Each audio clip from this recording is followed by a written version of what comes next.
Um, so what we'll do right now, and we'll stay as long, I guess, as you guys want, but it's scheduled to end at 4 o'clock. So we've got about 15, 20, 30 minutes. Um, introduce the panel speakers to you. And then what we decided to do is to kind of kick things off, allow them 2, 3, 4 minutes each, either to regurgitate, that may not be the best word, but recap, let's do the recap. Recap what they spoke about. Some of these folks were early in the morning. We have Dr. John Basili on the far left. He has presented at the first 2 summits, but he hasn't presented this year.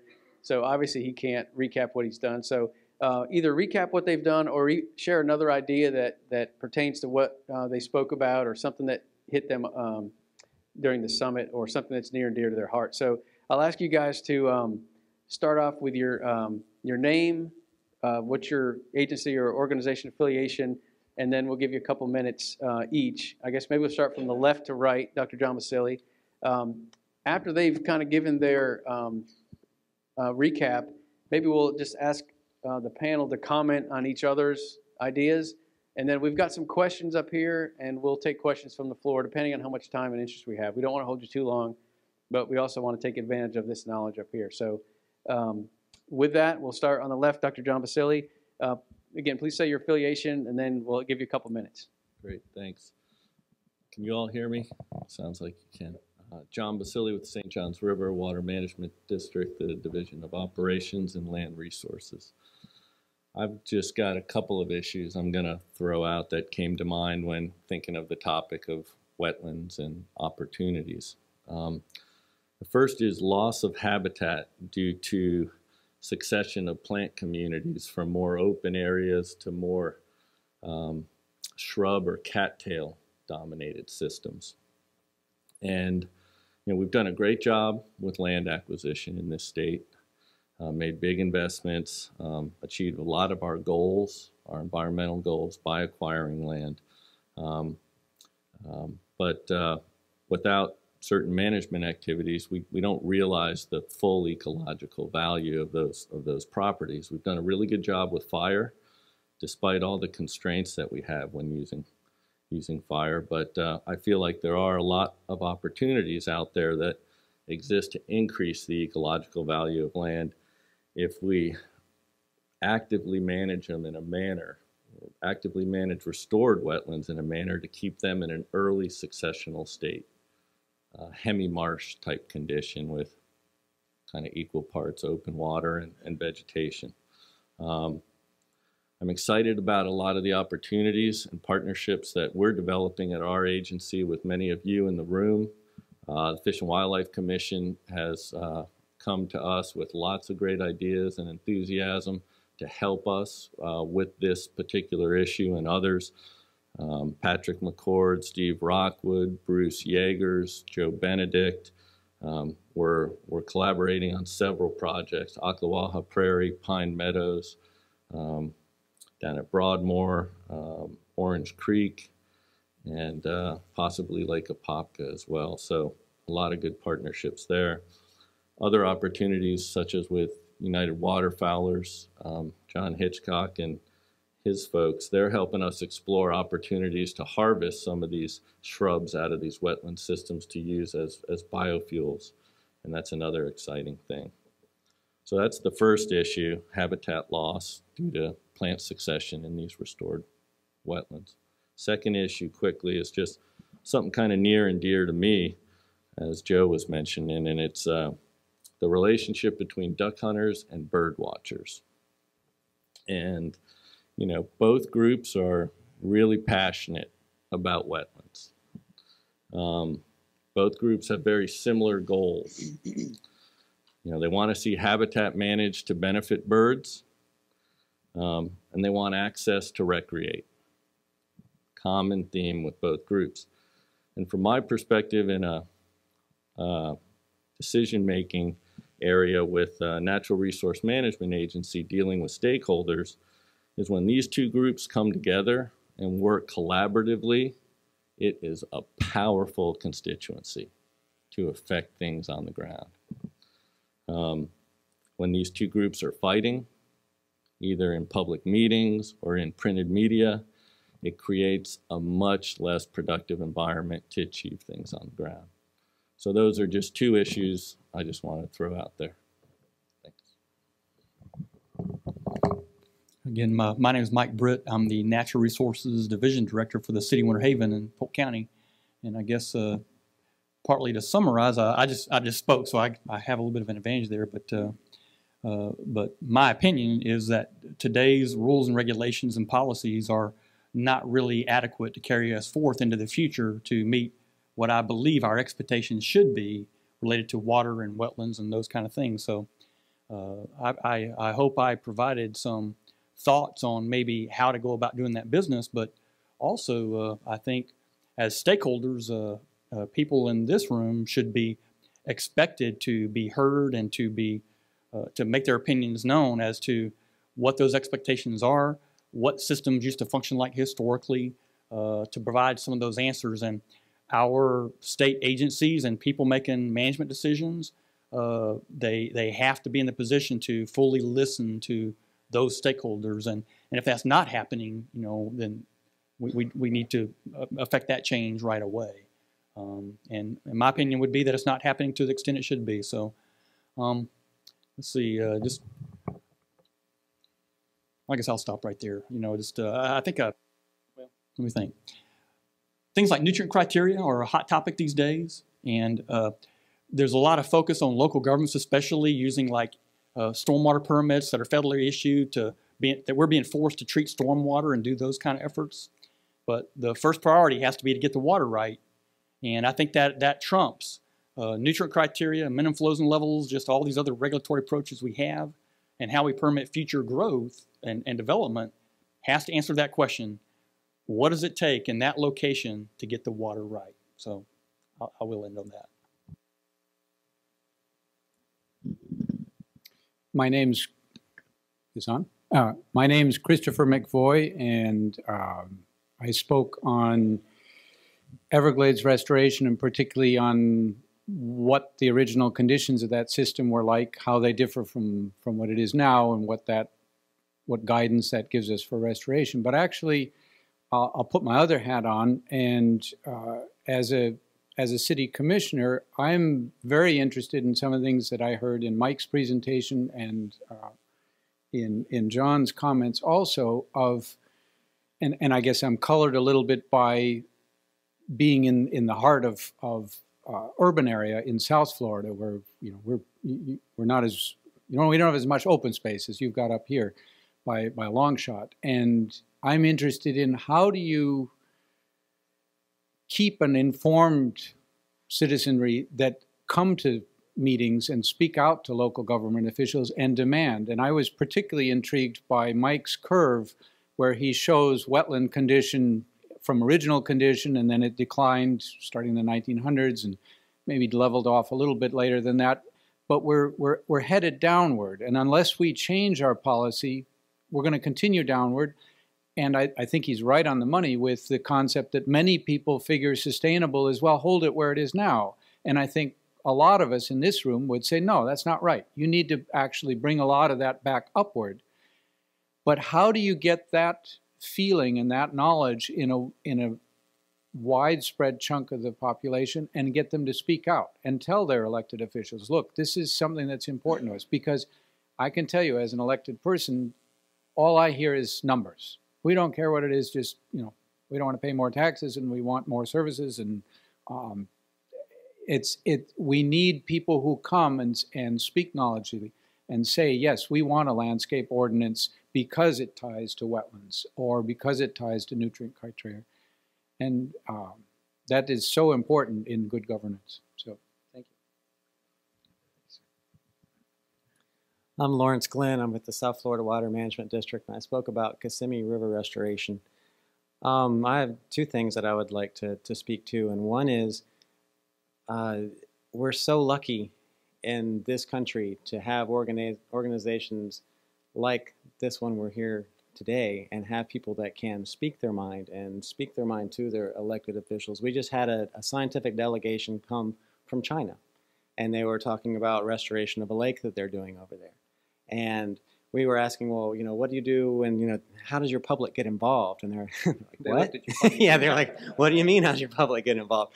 So, you know, as we have taken projects out and we scope these projects, we have public meetings and we invite the public to come. And at the beginning of the Kissimmee River restoration, there was a large constituency called ROAR, and it was realists opposed of alleged restoration. And they were very vocal. You know, it was you just didn't want to go to those meetings because you know there's going to be conflict. But I think one of the best things for the project managers we had at the time is we listened. You know, when you go and you listen and you let them know that you're listening, and then you say, okay, I've heard what you've had to say at this meeting, and you can come back to another meeting and you can address questions. You know, you might not have the question that night, that specific night, but having the ability to have two-way communication between your stakeholders and your agencies, and then getting your agencies to talk amongst each other when you're planning stuff like this is crucial and critical to how we move forward with planning, with development, with restoration of wetlands. You know, it's all interconnected. And I just wanted to remind everybody how fortunate we are to be able to be part of this process. And instead of having it dictated to us what our government's going to do and what's going to happen, but we can be a part of the process, and we can be a very positive part of the process. And then the second thing I wanted to talk about was when I didn't get to really in my talks was when you're doing large-scale restoration like the Everglades or like Kissimmee, and you're spending lots and lots of taxpayer dollars, I think it behooves the agencies involved to do a lot of work on the forefront. Like you saw in Kissimmee, I mean, it was almost 20-something years before we even turned dirt. But doing pilot projects, trying to figure out what's the best way to do it, what's the best methodology, coming up with a science plan of what are you actually trying to achieve through it. But then when you're building these, you need to know how that small part of the project functions within the greater landscape. So how does Kissimmee River restoration affect Lake Okeechobee that then affects the Everglades? And when you're constructing these things, you need to know not only how does it affect what's going on downstream, but if my funding runs out, you know, will the project that I am able to complete, maybe in a phased sort of approach, will it stand alone and be able to have benefit? Because right now we're moving, or we are in a very hard economic time for constructing anything. And you want to make sure that what you construct has been thought out, is going to actually do what it says. And if it is in a phased sort of way like Kissimmee's phase, we don't get the benefit until the end of the project. If we were to run out of money now, we would do okay, but we wouldn't get the full benefit. So, you know, going back in time, had we thought of something different, you just need to think about what it is you're doing, what's your goal, and can you get benefit out of each individual section that then can sum up to something bigger. So you're not building something that does nothing for you if you can't get to the rest of your projects. That's what I have to say.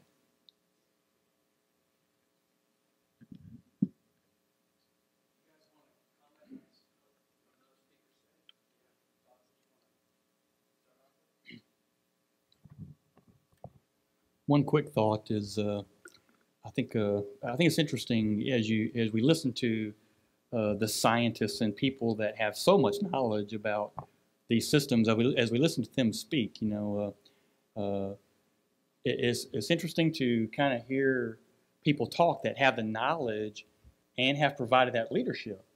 You know, because without those two things together, a lot of things really won't happen. And that's what I like about conferences like this.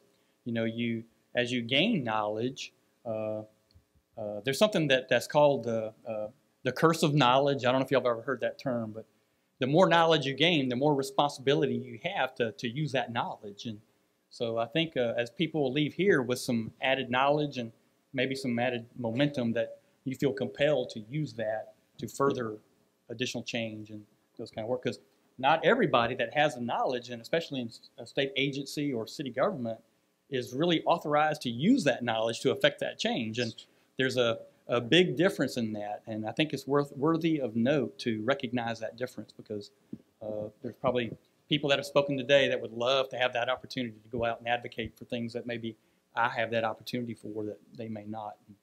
I don't know, I just think that's an interesting note. Anyone else? Are the lights blinding you and just... We're waiting for the tough questions. You got some questions. Well, I do. I do have some questions. Thank you guys for coming in at the last minute. It must have been the way Jamie phrased that about lonely paper, because we got a big flurry here at the end. Probably don't have time for all these. Just so you guys know, I don't want to hurt anybody's feelings. What we did is we took these and we sort of really quickly looked at them, and we wanted to look at the biggest issues first. And so some of these are really statewide issues, and some are more specific. So we'll probably we may or may not hit yours, but that we'll take them into consideration for next year. So let's see. One of these questions: our water management districts and public land management funds have been gutted. What recourse do we have with the current anti-conservation climate? Anyone want to take a stab at that big one? I'll give it a try. Funds are definitely limited. Staff have been reduced, but there's a lot of opportunity on the landscape for work, and it's just going to force us to be more creative, build partnerships with private sector, as well as work amongst ourselves and the agencies to build partnerships. And it's one of the things we're doing right now with the fish, at least at St. John's River Water Management District, is leveraging our inventory of lands with some of the expertise that the Fish and Wildlife Commission can bring to the table, and some of the resources they have to help us improve habitat management for wildlife. So, and I think there's a lot of opportunity with the private sector as well, and we'll see if we can be successful there, and especially groups like Ducks Unlimited and United Waterfowlers as well. Those are two groups that I think there's a lot of potential for us to work together. So I have an interesting question for everybody related to that, is how much does water cost? What's the value of water that we place as a society in Florida? And the answer is nothing. So we're set up to treat water as a unlimited, free, valueless resource. But then now let's look at who actually pays the most for water resources, those kind of things. People like utility customers that are paying water bills every month to local governments, those kind of things. That's one revenue source I think we haven't quite looked at. So the question I asked before was like, why don't the people using the water supply from southeast Florida pay for part of the restoration effort in the upper Kissimmee River? Because ultimately they probably will provide a benefit. There'll be a benefit provided to them somewhere down the road. So the question becomes, as we restore wetlands and do that kind of work, who benefits and who can help pay that cost? One of the other numbers I like to use, and I'm not sure about other parts of the state, but in our part of the state, developers are paying $100,000 per mitigation credit for restored wetlands. $100,000 per credit. There's a value there.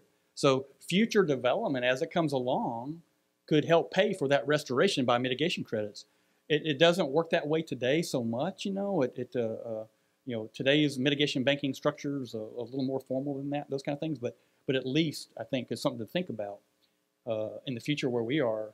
Things like water quality credits and flooding credits and just all those kind of things, and future development paying that cost. We have to figure out a way to make that happen, in my opinion. Let future development pay for the cost of restoring the system that was damaged by development in the past.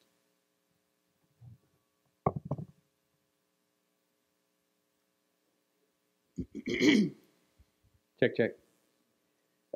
Great, good response, guys. Well, we've got. I guess there was one question, and we got a couple different issues on this, but I guess specifically, we'll ask Lawrence Glenn. The cost of we noticed you didn't have any figures in there about the cost of the Kissimmee River restoration. Can you throw out some numbers on that for us? Maybe definitely. just keep it broad scale, because we can't remember all the details anyway. Yeah, everybody asks, okay, how much did it cost to channelize the Kissimmee? $32 million. How much does it cost to restore the Kissimmee? $640 million. But we are also in a spot right now where land costs, that $640 million was the approved total for the project. We have actually surpassed that cost, or will surpass that cost. When you start a project, and it started in 1994, the amount of the project then was $243 million. but you're allowed an escalation fee as it goes through time. So when they look at it and they say, well, when the project culminates, it'll be $640 million. If you go 20% above that, you break what's called the 902 limit. And because this is appropriated and approved by Congress, you have to go back to Congress to ask for additional funding. What happened in the Kissimmee River Restoration Project, because it is such a long duration, the escalation values that they provided for this didn't take into account the real estate boom that went nuts. You know, we were supposed to anticipated spending $200 million on land, and we ended up spending $400 million on land. And then the price of gasoline in order to do the construction has gone out the roof. So we haven't done anything to change the scope or scale of the project, but land increases and construction costs have increased to where we're going to have to go back to Congress to ask for an additional about $250 million to complete the project. And it'll end up being about a $900 million project upon completion. So I was talking to someone earlier, and they said, you know, they remember it was a Time magazine ad where they were holding up in this Kissimmee River restoration and they're doing the channelization, and they said $1 billion mistake. That's what it's approaching. It's almost $1 billion to restore, you know, 45 miles and 40,000 acres of wetland. I'm going to steal Mike's comment, I think, but it seems to me that number, we ought to make sure that people widely know those two numbers, that it was 30 million to channelize and approaching $1 billion to undo that. I think, to me, that plays very strongly into what Mike is saying, is that it's much, much cheaper to get the water right the first time than to come back and try to clean it up afterwards. And sooner or later on many of these things, you know, you can argue, well, maybe we don't have to restore the Kissimmee. But when you look at a bunch of things taken together, it's probably a pretty smart idea to do from a number of angles. So to me, it comes back to that issue that I mentioned earlier, that how do you convince people who are very much looking at the bottom line that $1 billion, you want to avoid that cost, and yes, spending a little bit up front that's small is a good investment. I don't know how to do it, but I think it seems pretty clear that it's always more expensive to undo the mess than to not do it in the first place. One of the questions that I hope people start asking is, you know, the $640 million we're spending for Kissimmee River restoration, we know that's the cost for construction. So obviously somebody along the way made a decision that the benefit was worth the cost. So we're kind of assuming we're getting $640 million worth of benefit. And 10 years ago, 20 years ago, I think it was okay to say, yeah, it's going to cost $640 million, and yeah, we think we're going to get that benefit and that kind of stuff. In the future, we're going to have to assign that benefit to wildlife habitat or flood control or water supply or natural systems, and we're not really capable of doing that now. Or I would say that just not very well, for sure. Not very well, but how the first feasibility study wasn't able to show an economic benefit, the one that was done in '78, so it didn't go through. The second time around in the last feasibility study, they were actually able to put something that the Army Corps calls habitat units. And depending on the type of habitat that was being restored, it was providing a certain amount of benefit, whether it was to wildlife, whether it's to water quality function. So that was able to say, okay, well, we know the floodplain, you know, originally was this mosaic, 50% broadleaf marsh, 50% this, 50% that. Well, this was higher quality habitat. This is what you're bringing back. It provides more habitat for critters, for this, for phosphorus, you know, accumulation, all these types of things. And it was actually being able to put that on it that allowed the federal government to say it is worth what we're paying for it, and we can actually appropriate those funds.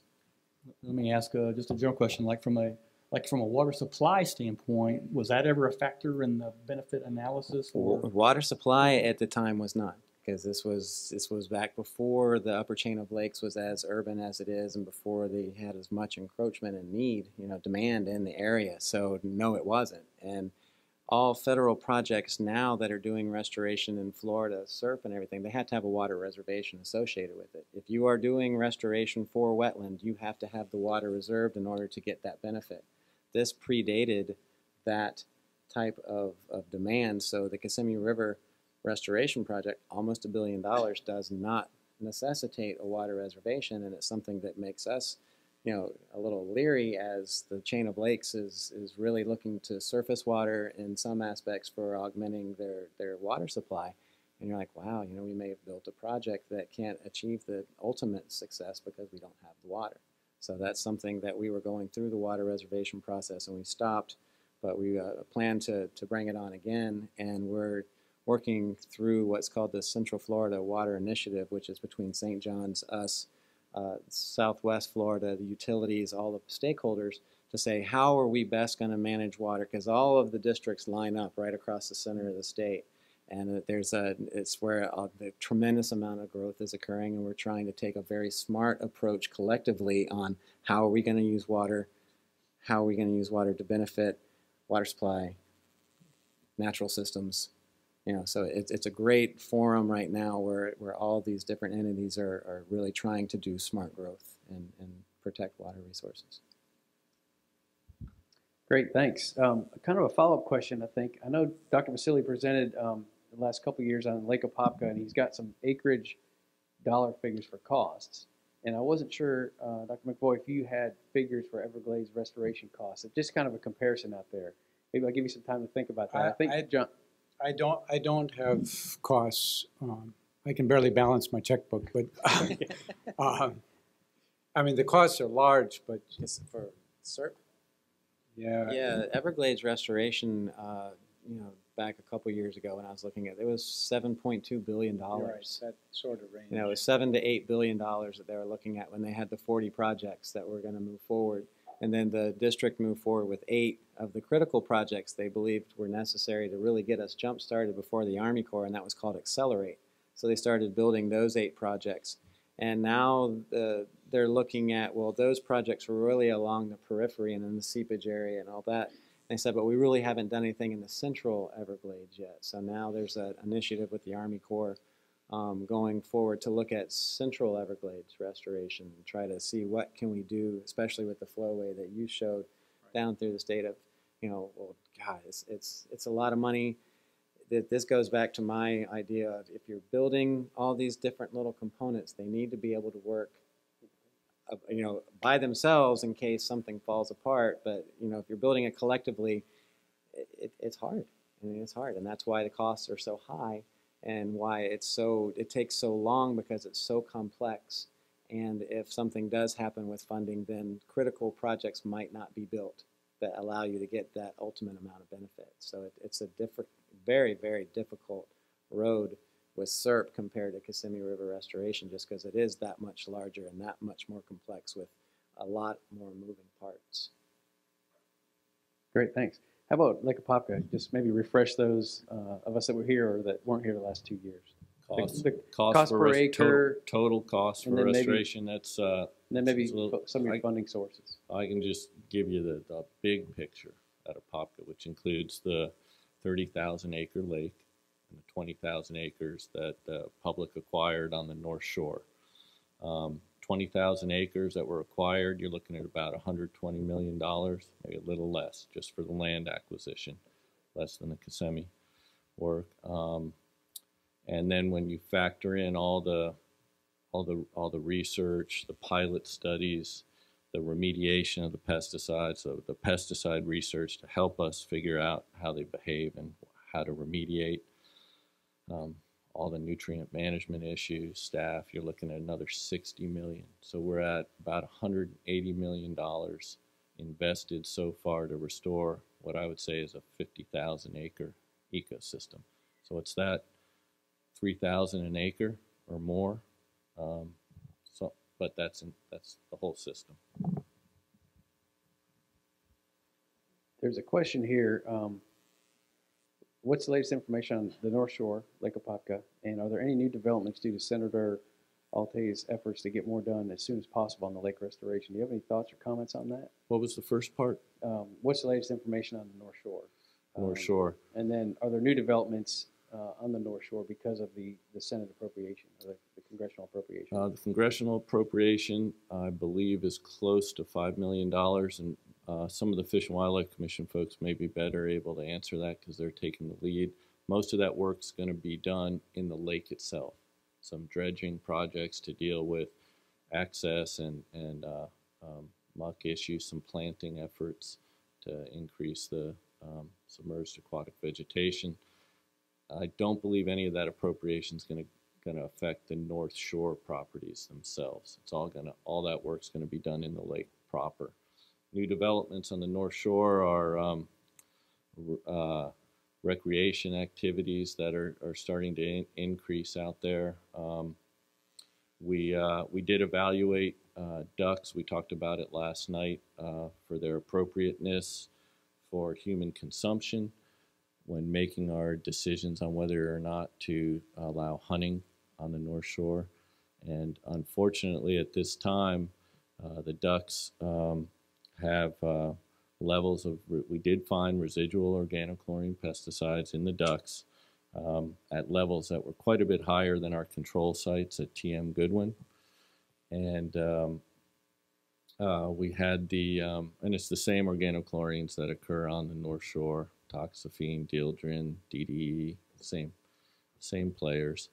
And at this time, we consulted with the Department of Health, and they gave us various scenarios for consumption advisories. And at the risk level that our district was willing to take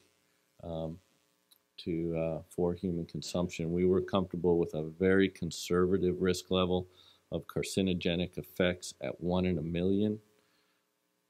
One person in 1 million eating a certain quantity has a risk of getting cancer. At that level, there are no ducks that can be consumed from the North Shore at this time. But we anticipate that situation getting better over time. And we're going to work with the Fish and Wildlife Commission and others to come up with a monitoring plan to assess when the appropriate time will be to allow hunting on the North Shore. So that's a quick update. Great, thanks, John. I want to give the audience a chance to ask questions, but I do want to ask one more that's kind of a broad question, kind of a current topic. I know we've talked about this at the Atlantic Flyway, several of the past meetings we've had. Panel members, please discuss your thoughts on the Everglades agricultural area wind farms and pros and cons from waterfowl and energy sustainability perspectives.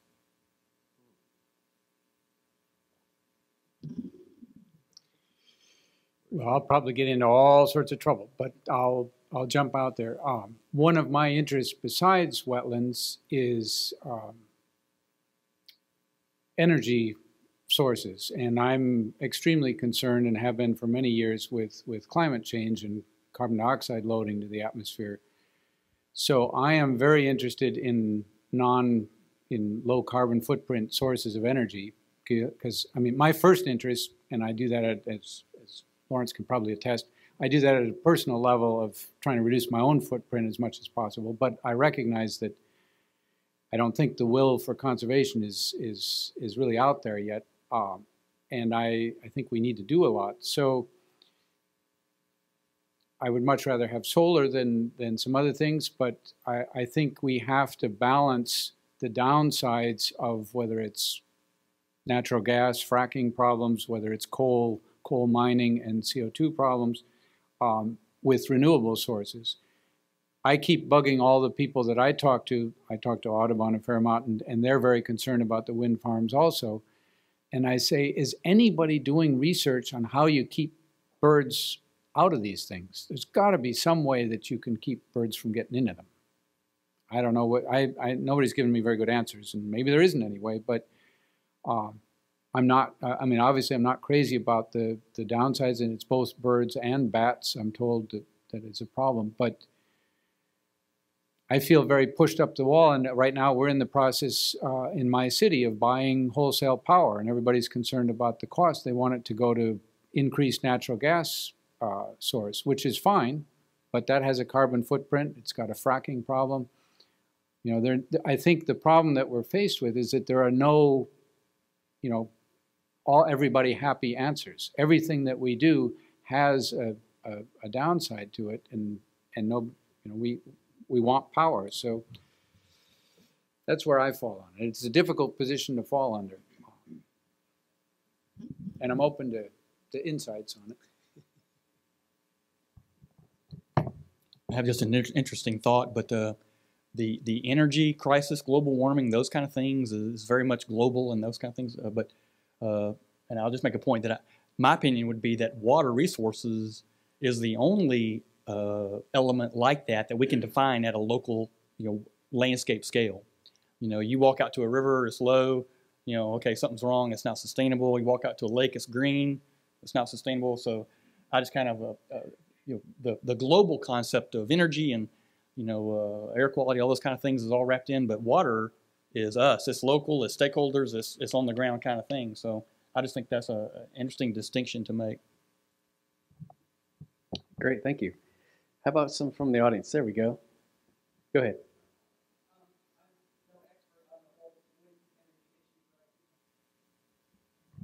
One quick comment is, can a wind farm and wind turbines in that area help restore the Everglades and somehow? Can it create wetlands? Can we find a way to drive that into a solution, above and beyond just the global issues of energy and those kind of things? And I don't have an answer for that, but I think it's a question worth asking. Good. Okay, Chuck here, and then the gentleman in the hat, Mr. Richter. Has there been any discussion within agencies?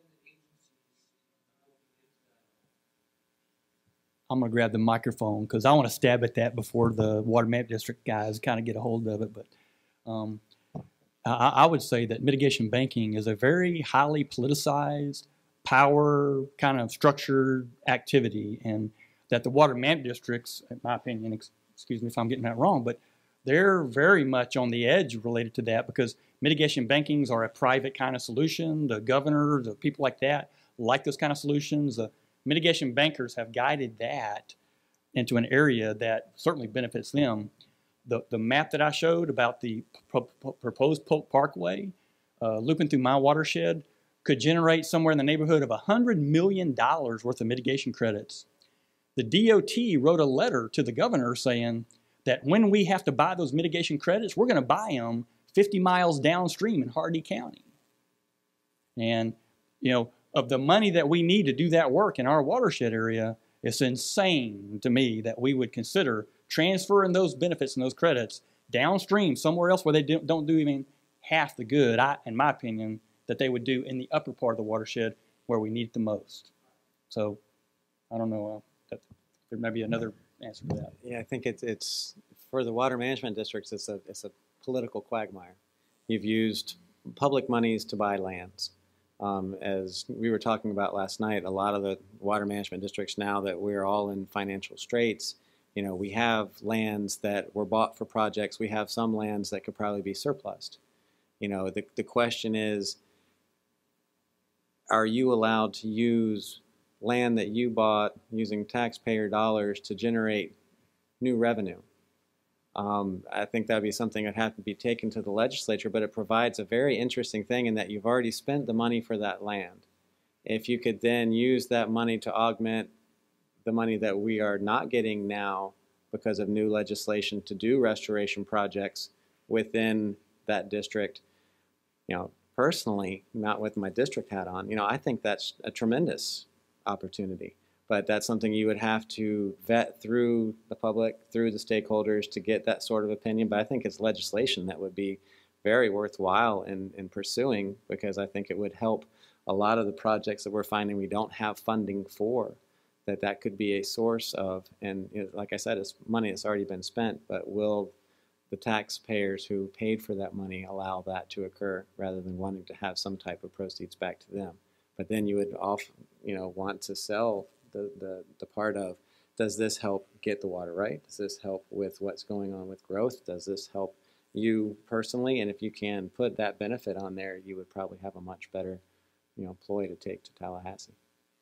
Well, one thing I'd like to mention is the area around the Wekiva River in North Orlando and that area. They adopted kind of what I think of, and these guys probably know a lot more about this than I do, but they adopted more or less a special basin rule kind of thing that says that mitigation kind of happens within that area and that benefits transfers from other areas to that area. I think along the lines of having better definitions of what those mitigation banking boundaries are and creating special areas that you mitigate for the special needs of a watershed versus the needs of a large regional system, to me, that would provide some solutions too. And the St. Johns River has, and don't mean to speak to them, they have oh gosh, what do you call them? Smaller mitigation banking areas that are defined more on what the needs are for that watershed.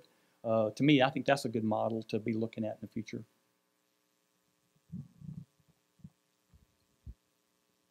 Excellent. Joe Richter, and then we'll have Dan.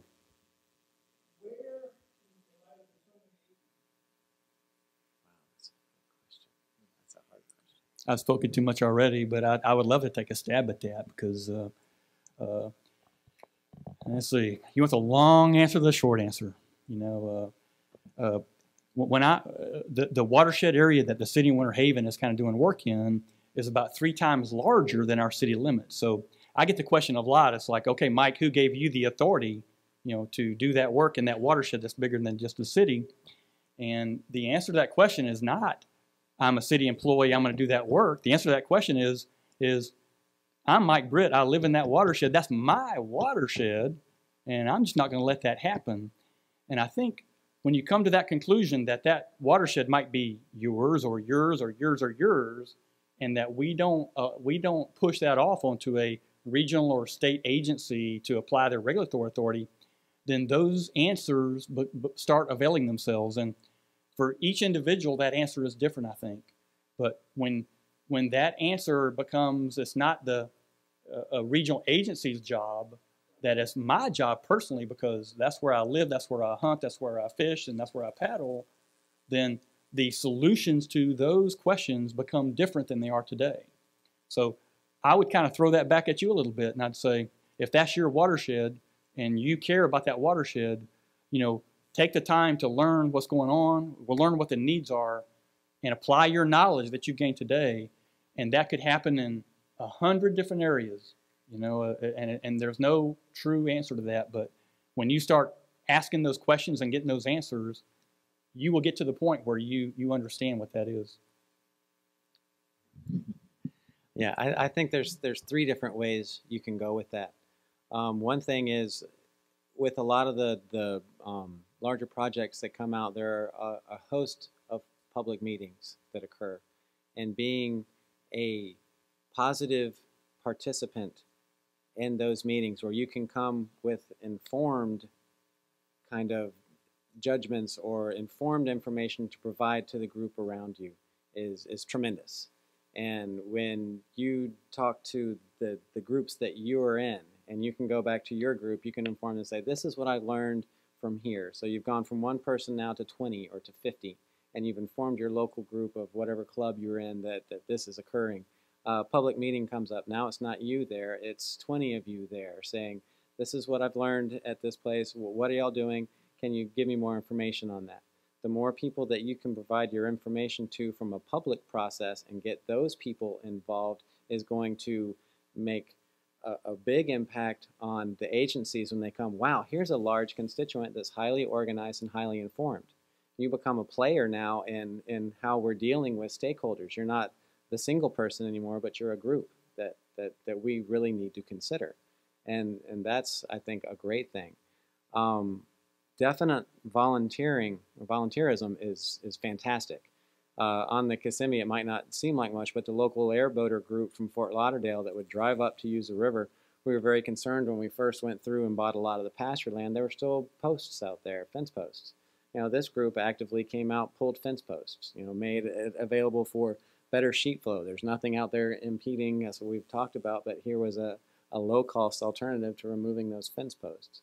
But even on small-scale restoration projects, maybe your club can somehow get involved in that. And I totally forgot the third.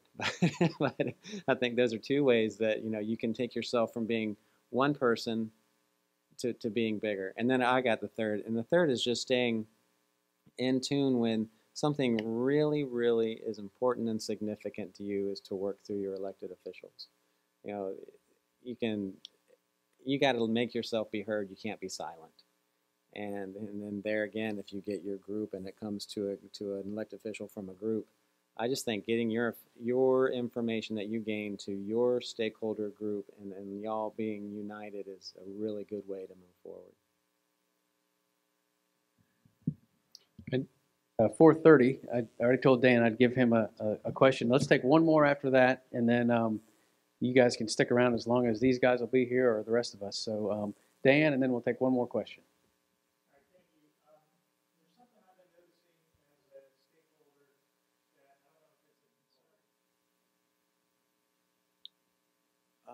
I'll take a stab, and I'm hoping that I'm understanding what you said. As I think as development goes along and you're looking at preserving habitat, and let's say it's in just a community itself, is the habitat size that you are setting aside that says it is preserving a natural system, is it actually benefiting, is it large enough to benefit first the wildlife that you're setting aside for, and does it have any connectivity to another area? Corridors are something that planning needs to think about. Wildlife corridors. How do wildlife move across the landscape so that they can use these little pockets, and are they connected? Are they disjunct? Because if you're going to say this community is going to have some wildlife area, this one's going to have some wildlife area, but there's no connectivity for population A to go find population B, or maybe they're not even large enough to sustain this population, you haven't done anything except for made some pretty area that's natural, but you haven't done anything for the wildlife that is using that area. So as I think you go through smart development and you're looking at, all right, what did the Florida panther actually use from here to Orlando? And you can see that through some of the development, you're having these very smart corridors that come around the lake, up the Kissimmee, and around. And you need to think of it at this level, not just the small community level, but how does that fit in with the larger picture? Does that make sense? Yeah, I think just to add, to echo Lawrence's comments, I'm less interested about the access issues on those type of easements, but I view a lot of those as random acts of conservation that are not tied to anything in the big picture. And so I personally would love to see those directed in a more geographically sound conservation strategy. And it brings a whole host of problems, like you're saying. They are attractive to wildlife, and a lot of them may be sinks for wildlife because there are a lot of edge effects and feral cats and all kinds of things. So I'm less worried about access, but I just don't think in the big picture they're doing much for us. And I'll throw about just an idea, and this is not my area, so it may be a useless idea, but one thing that I notice in South Florida, I grew up in Wisconsin, and we have topography there. I don't know what happened to topography in South Florida, but they lost it somewhere. And one of the things that I notice is, having had that topography, there were always creeks and ponds and little pieces of woods that didn't get developed. And that's where you played as a kid. And that's part of where you develop some, it's not the only place, but it's part of the place where you develop some knowledge of non-built environment. And I'm very concerned in South Florida that almost everything you see in South Florida is created. The first thing people do is mow everything down and start from scratch. And there's very little outdoor play space. So I don't know how that fits into that equation, but it's one that I kind of have in the back. And again, I'm not knowledgeable in this area, but I certainly hear the comment about lack of connectivity from an ecological point. I think is a very, very strong part of it. I'm going to kind of turn that question back on its head again, because I think that's the theme that the way we need to be thinking about this is, who makes those land use decisions? It starts with a city or a county. It doesn't really start with like a water management district, those kind of things. So you have local governments kind of focused on the local economy and those kind of things and making land use decisions based on that. So the question becomes is, who provides the leadership to make that happen? The water management districts or the Fish and Wildlife Conservation Commission or people like that are very seldom in the position to provide that leadership in local land use decisions. So who does that work? And I'm going to turn that back again, and I'm going to say it's us. It's us in this room. It's people that care. It's people that fish and hunt and get out there and do that kind of work. So, after doing this kind of work for about 30 years, the solution to almost every problem we have is us. And I think that's a big part of the message I think that has to get out there, is that we have to engage local people, local decision making, and we have to be a part of that if we're ever going to succeed, I think, long term. Excellent. Time for one more question. You right here, sir. I feel like a lot of our county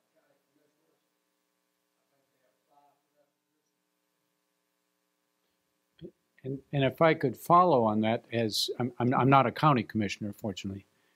City commissioners get a big 14,000 a year in Lake Worth. So, but I think the point is very well taken. That you know, a lot of people who it's a big pain to run for office and be in office. It's a commitment, and so many of the people that do it have some tie to the real estate industry, to the development industry, construction industry, because it's an investment. It's a business investment. It makes sense to do, but that does not guarantee the best product for society. And I think I'd come back to one of the questions from the back. What can you do with what you learn here as an individual? I think Lawrence hit it on the head, organize with other people, but I wouldn't only shut it off at that. I would say that as an elected official who has a very strong interest in the environment, surrounded in my particular case with a commission that's not all that interested in the environment, it is very important to me to hear from individuals, even if it's just individuals, simply hearing, send a letter that says, hey, I care about Green Swamp. Having a printed letter that comes in that I can hold up to my commissioners and said, and if I got 2 of them, that's great. If I got 3 of them, you know, that's a long ways. If I got a whole organization's worth, that's even better. But somebody speaking up makes a huge difference. I can then use that and say, guys, you know, we're hearing from people care about this. So Having another thought on that too, when you walk in to talk to an elected official that's geared towards economic development and building and that kind of stuff, don't talk to them about natural habitat and do those kind of things. Don't talk to them in those terms. Talk to them in terms of, we have to protect our water supply, we have to prevent flooding, we have to recharge our aquifers, and the economic value that our natural systems provide is the way to talk to those guys. You know, and it's not that hard of a sell. When developers come to us, we talk about, what is your water footprint? If you need 500,000 gallons of water from the city of Winter Haven for your new development, how are you going to help put that back? You know, how are you going to help recharge it? How are you going to help prevent that flooding? How are you going to help? Now, we don't have that codified yet. You know, we don't have that in legal terms, but we certainly are beginning to have those conversations. And, you know, development that needs water for future growth has some responsibility, especially in a watershed that needs help, to help put that back. I believe there should be an ethic that says we should expect that from future development to help make that happen. All right, well, that wraps up our session, folks. I want to just thank you all for coming and for staying around. Let's give a hand to our panel.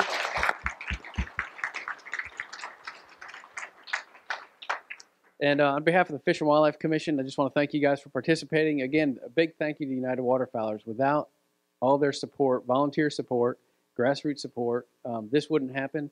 Buy a T-shirt on your way out, or a ball cap. Drop in a comment card, anything you think of. If you think about it later, send me an email or John Hitchcock an email. Thanks to our presenters, those guys that are here, those folks that have left. I think John has a final word to say, and safe travels, and have a great weekend. Just one last comment. First of all, I'd like to personally thank Leland and Holly for their help. This has just been an amazing job that they've done. Anybody that was here last year knows that this is we set a high bar for ourselves next year. So, and we've already talked to the hotel, by the way. We're going to have it here again next year, probably the same week in August. So save the dates on your calendars. We'll be back. The last point I wanted to make was on the costs.